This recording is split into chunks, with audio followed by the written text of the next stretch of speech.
I'm a massive fan of effective use of hypnosis, you know. And I started getting involved in hypnosis, well, way back in the late 90s, and then created a whole series of products called the Human Alchemy products, which sold spectacularly well and earned yours truly a load of money. And one of the things I learned from that is to really be precise, to keep things really concise, and to work just with the economical elements of what works best. So a lot of the stuff we'll be doing on the hypnosis day is not going to be sort of like reading off a script.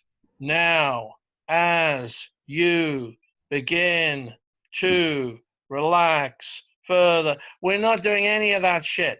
You know, we'll be learning how to use language precisely, tonality, flow, rhythm, and to really work in a way which exquisitely gets people into relaxed states fast. It should not take more than 3 to 4 minutes. If you can't do it in 3 to 4 minutes, you need to go back to HypnoCamp or wherever they teach. So it's going to be a lot of fun. It's going to be a lot of precision, and there's going to be some myth busting as well. So if you've never done any kind of hypnosis before, fantastic. You are immediately advantaged by this. If you're somebody who's come from the Peter Cushing, Dracula from the grave kind of tonality, then you're going to need a few adjustments. But this is all about how we use it in context with people, and also importantly, how to work conversationally, so that the person's really at ease. And whether you're dealing with like a 10-year-old or an 80-year-old person, the whole thing is putting the person at ease and working very simply and very precisely. So that's what we'll be covering. Well, the thing to remember is, if we think about hypnosis, all communication and getting attention is hypnosis. All marketing is hypnosis. Anything where you're sensorily engaged to a fixed point of attention is hypnosis.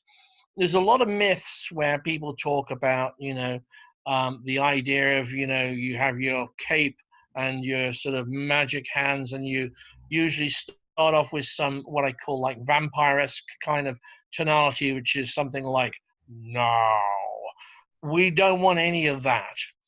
This is very much about how to connect with people. And Frank Farrelly's work, which was the big inspiration for PCW, was very much about being able to engage people. So to engage people sensorially, he used to use a lot of stories, although he would completely deny ever having anything to do with hypnosis. But people used to say that conversations with Frank were the trippiest kind of things they've ever experienced in their entire life, because you'd be connected with the person. And the first rule of any communication and hypnosis is to be able to connect with a human being, and then you can move them somewhere useful for their benefit, not what you think should be happening. So the whole of PCW is based around connections at a very human, conversational level, and the hypnotic element is a key part of it.